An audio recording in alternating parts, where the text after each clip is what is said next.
Nivaldo Lisboa Soares. Eu fui padre da Igreja Católica Apostólica Romana em Minas Gerais, numa cidade, em uma diocese, onde eu fiquei encardinado por vários anos, chamada Governador Valadares.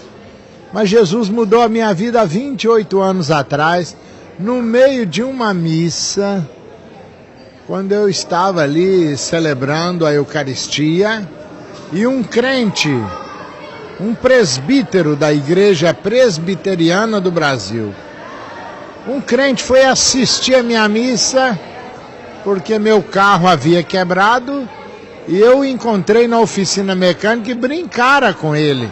Falei com ele, vai lá assistir minha missa, e ele foi. Foi uma surpresa, sabe? Aí eu deixei ele pregar, ele abriu a Bíblia em João 8, 32 a 36, e ele começou a pregar, e conhecereis a verdade, e a verdade vos libertará. Sabe, irmãos, sabe o que eu mais gostei naquele irmão?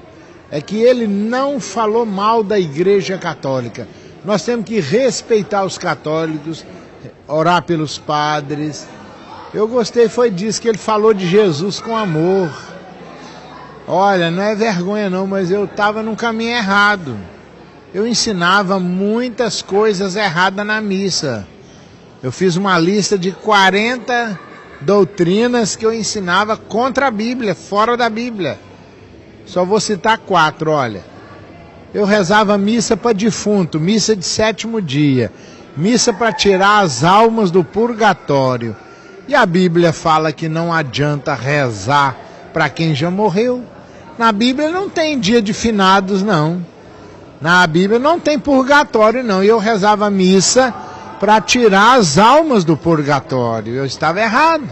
Na Bíblia só tem a salvação para quem arrepende-se dos seus pecados e aceita Jesus. E passa a obedecer a Bíblia Sagrada como única regra de fé e prática. A Bíblia tem a salvação ou a condenação, que é para quem não crê e quem não obedece à palavra de Deus. Então eu ensinava purgatório, eu ensinava os 10 mandamentos, tudo errado. Eu estou falando de um erro meu, eu era padre.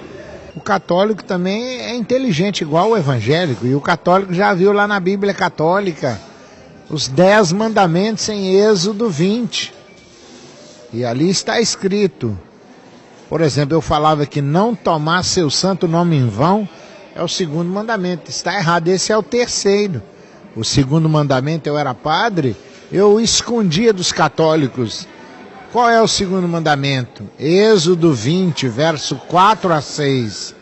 Está escrito lá, não farás para ti imagem de escultura, e não ajoelharás diante de imagem.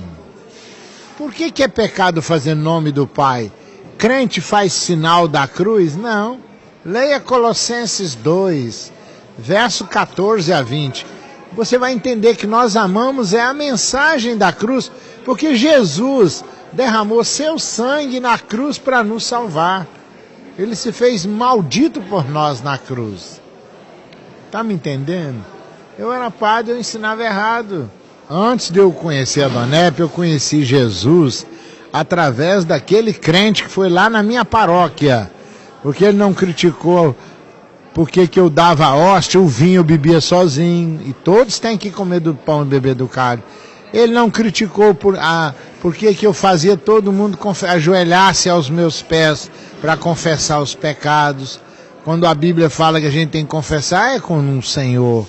E não é o padre, não é pastor que tira pecado de ninguém. É o sangue de Jesus que nos purifica de todo pecado. Então, sabe, aquele crente que foi lá na missa era um homem da roça, simples e humilde. Mas ele deixou bem claro que quem quer ir para o céu tem que arrepender-se dos pecados, tem que crer e abrir o coração e aceitar a Jesus. E terceiro lugar, quem crê e for batizado será salvo. É batizar-se e seguir a Bíblia como única regra de fé e prática. E ele terminou do jeito que eu vou terminar, na missa, domingo à noite. A Igreja Católica estava lotada, muita gente em pé. Ele então ali na missa, Ele então fez uma pergunta, ele falou: quantos católicos neste domingo, nesta noite de domingo, querem, né, aqui agora, aqueles que querem agora se entregar para Jesus, aceitar a Jesus como seu único Salvador e Senhor? Fica em pé, levante a mão, ore comigo. Muitos católicos chorando se levantaram ali na missa, se entregando a Jesus. E eu que era o padre, o Espírito Santo me tocou, me convenceu que este é o caminho certo.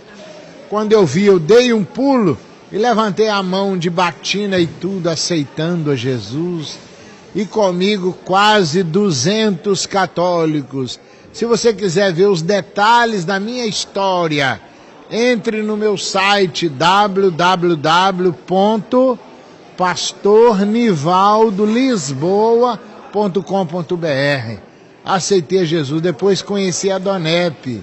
A Dona Epe é uma coisa de Deus, não tem explicação. A Dona Epe é uma obra de Deus, que Deus levantou na terra para ajudar a igreja a manifestar a glória de Deus.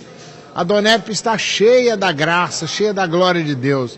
Então eu fui participar de um jantar, ali fiquei maravilhado.